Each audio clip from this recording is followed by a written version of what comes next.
The following podcast is scheduled for one fall. Introducing first, the ace that runs the place, Sam Tate. And his tag team partner, Rob is Warren. It's Wednesday, and you know what that means. It's gimmick infringement. The first ever live scheduled for One Fall podcast over on twitch.tv. I'm excited to be here, Warren. How do you feel about going live to talk to the people? You mean right here, right now? They're hearing my voice as I'm speaking it? This is unheard of. Well, it is, I guess for this podcast, it is unheard of. But yeah, we thought it would be kind of cool to test the waters, maybe try out something a little different, see if it changes the vibe up even. And I've been streaming for a hot minute now, doing podcasts for card game content and things like that. But this is going to be a different element. This is still going to be the normal, regular, scheduled for One Fall podcast, 2 hours of premium pro wrestling content. And it's still just going to be like a discussion between my friend Warren and I. Wow. That is exciting. I can't believe that right here, right now, there are folks who might tune in and listen to us chat about all things pro wrestling in today's day and age, especially from my new digs. You find me in my new home, which is a little bit less private than my previous one. So if you guys hear background noise like, oh, I don't know, a pet collar shaking or a garage door opening or somebody going, I'm home, where's the meatloaf? Then please understand it's because I have downsized and this is life now. So thanks for coming to it. Yeah, but this week we have some very, very interesting matches to talk about. I guess we'll probably go over the entirety of AEW's Revolution show in the back half, but we did promise you guys to talk about Sasha Banks versus Kyrie, or I guess it's Mercedes Moné versus... Or is it money? Is it money, Monet? What is it? That's the part that's making me frustrated is like, I don't want to call her Mercedes Money. That sounds really flat and strange to me, but that may be all that her gimmick is in Japan, right? Where like all you need to do is have money at the end of your name, and it's like putting something like, oh, I'm Daryl Savage, like Savage is my character. I don't know, it doesn't roll off for me, so I'd like to keep calling her Monet. You guys can flame me in the chats if it really irritates you that much. I'll pay attention, maybe never. Well, and it's weird because in my head it shouldn't matter that much, but at the same time, I recognize, especially when it comes to Mercedes, that as like wrestling characters or pro wrestlers, they're just the first version I ever know you. Like whatever I get endeared to you as, that's the version you're gonna be forever for me. So like, you can change your name. And if it doesn't come with like a complete character overhaul, like a Stardust kind of a character, like Goldust Stardust versus, Runnels and Rhodes, like it's probably, and even then, I'm sure plenty of people just called Stardust Cody, like it's the kind of thing where it's so hard to rebrand in my head.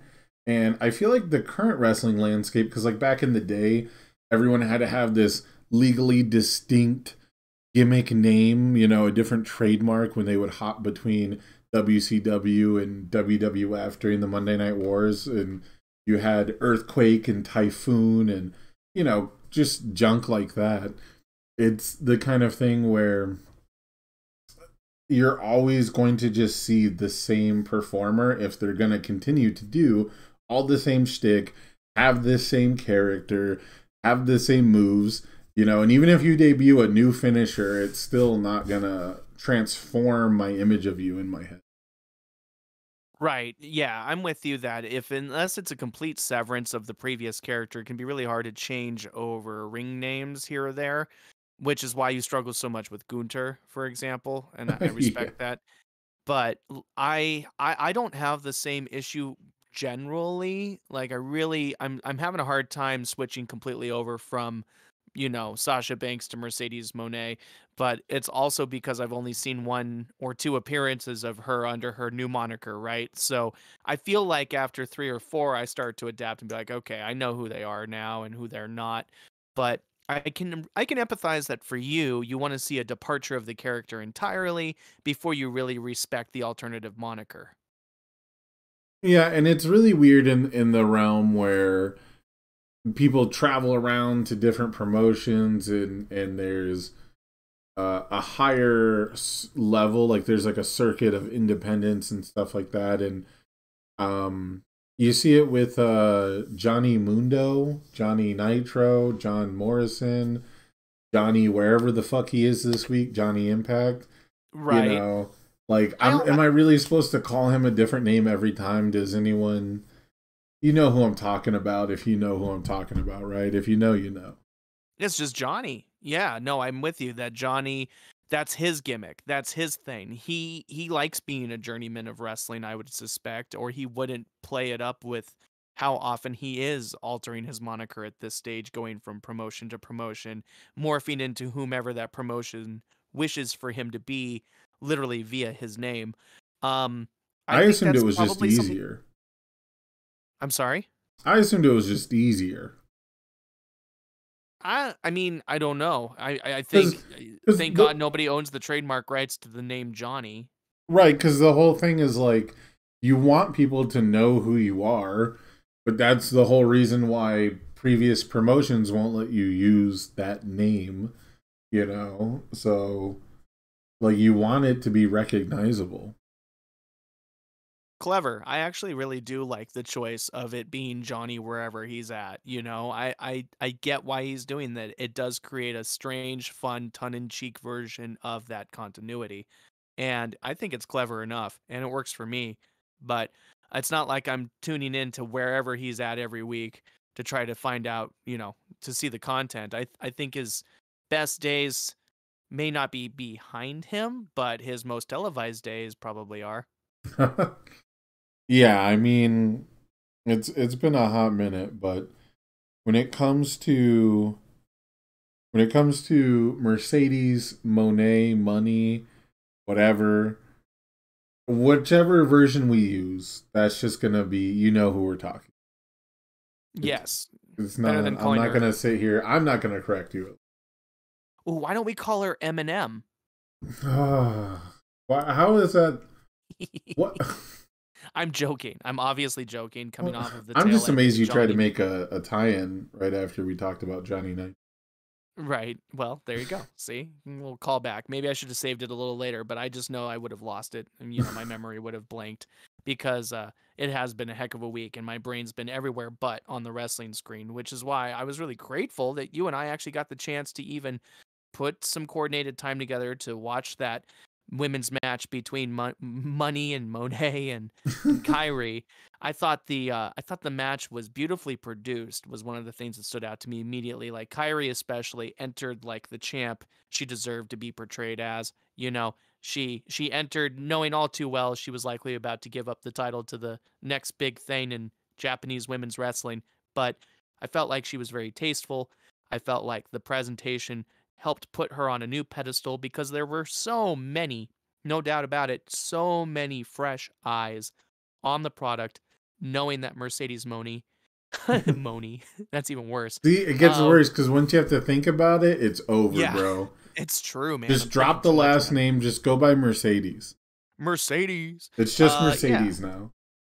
I felt like Kyrie looked like a star, and I felt like the match was performed so well. And you have to have an excitement here because they were allowed to wrestle to the extent that we hoped that they would. They had a 20-minute banger. They did a lot of different things. They went outside the ring. There was an awesome table spot, that Mercedes gave, and I felt like they did everything they could to truly announce women's wrestling as something to appreciate in Japan at this point. So you have to overall, my gut reaction was bravo. Was it the best women's match I've ever seen? No, I'm not going to say that it was, but it may have been one of the most important women's matches I've ever seen. And I can't wait to see how the division begins to form around these two excellent and extremely talented wrestlers. What were your gut reactions, at least to the presentation, I suppose, is what I led with. I was a little surprised at I was surprised at how quiet the crowd was, but only in that traditional like NJPW style way. Like I thought it was going to be kind of like a culture shock sort of thing where we get to see NJPW, but with the crowd reaction we got from something like a a Forbidden Door style show, and instead they were kind of, outside of the entrances and the finish, they were kind of low key, They were, and that is pretty standard, I suppose, for the fans that we've been exposed to, at least. And they were very much respectful, taking in the theater and admiring what was happening for what it was, to their credit. And I didn't expect anything different, if I'm being honest. Why have a more raucous response from Mercedes? Just because they understand the magnitude of what's happening to some extent. And honestly, maybe we're giving them too much credit. Maybe they didn't understand that this is the beginning of something new and special, even though it really does seem like it's inevitable at this stage. But fans reacted how I expected them to react, and they gave love to both performers. There was the conclusion of the match with Mercedes hitting her actual finishing move now. I guess it's called, we decided it's called the Moneymaker, which is really original. And yeah, Money Clip was taken. So. Money Clip and, And Rainmaker was taken. Bounced Check would have been more fun if you ask me, but basically it was That's a gory terrible special. name for a fin. I'm sorry, I can't let you get away with that on my podcast. That's a Whatever. terrible name. First of all, if you're gonna name it that, you're gonna call your finisher the Rubber Check, and it's gonna be a lung blower or a gut buster style move. It's gonna be a gut check style move. Okay. Forgive me for besmirching what could have been, an alternative way to remember that move by. But yeah, the Moneymaker. I mean, all I think of when I hear that is Miz doing his shtick. Not that we really want to delve deeper into that. I know, sorry, but that's the most recent use of the phrase in wrestling lore. But anyway, big move, and then Kyrie gives up the 3, and she does the respectful method of passing off the title, bowing to her, whoever, to Mercedes, who just bettered her, passing the title over, putting it around her waist.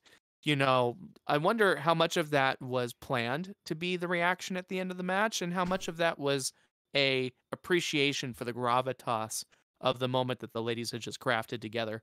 What's your take on that? A little column A, a little column B, right? Like people can come from different places and arrive at the same destination. I want to talk more about the very beginning of the match, because as far as I remember, at least it has been a minute, but as far as I remember, there was it suffered a little bit of pacing issues at the beginning. At least I remember complaining about that. And there was a lot of Kyrie Sane getting just thrown into shit. Okay, yeah, they went out to the outside of the ring, which is pretty normal for Japanese pacing, wouldn't you say? At least in our early stages of really diving into it and trying to discover how its tropes work.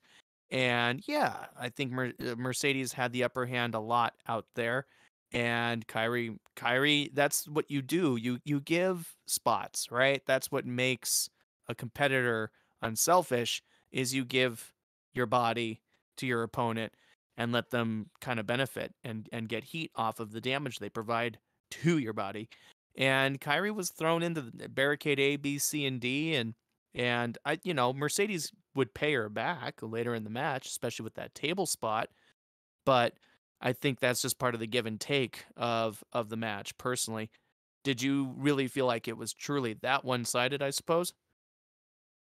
I mean, it seemed that way in the beginning. It came around, but they were definitely trying to build the heel is stronger than the baby face kind of a thing. Not too many hope spots in the beginning, but the impression I got And this might be a little bit of a hot take. This might be the kind of thing where, like, if Kyrie was a male performer, you know, I think she might be seen as a little bit of a spot monkey, at least after this match.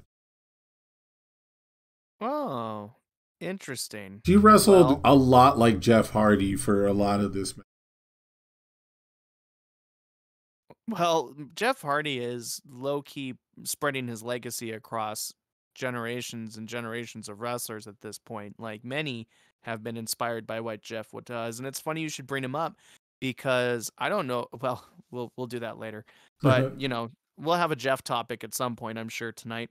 Um, I I feel like most wrestlers at this point understand the validity and the power to the high risk and very physical and pain inducing or pain taking style of wrestling where you take all the bumps you can in order to help elevate your opponent, and Jeff was iconic for that. So I think both of these performers have certainly taken on traits of what you might consider to be a Jeff Hardy mindset, where the bigger the bump you take, the bigger you're giving to your opponent, and that's truly what it's all about. um I've gone ahead and put the Mercedes Monet and Kyrie highlights on in the background so I can enjoy them and hopefully have a little bit more to share about the match as far as spots that sparked my memory. There was a lot of jumping off the apron from both ladies, if you remember early on. Yeah. Mercedes hit the Meteora as she likes to do, and Kyrie hit a flying clothesline. And as a matter of fact, you did comment multiple times that you felt like there wasn't a ton of actual wrestling going on. There was more meteoras coming from everywhere. Lots and lots of meteoras. Yeah, a lot of flying body parts, and I can be down for that, right? And the pacing picked up to accommodate stuff like that. But if there's, if there's one like cardinal sin to me in wrestling besides the guy gets his ass beat, someone gets their ass beat for just the entire match and then hulks up and, does their 5 moves of doom style of thing. The only thing worse than that is just doing like high spot and then a break and then high spot and then a break and then high spot and then a break. And I was afraid it was headed there, but I don't think it ever actually ended up getting there. I think for one, I was afraid that Kyrie wasn't going to get any offense in, but considering we had a good feeling that, at least I had a really good feeling Mercedes was going to win, and I managed to avoid spoilers for the most part.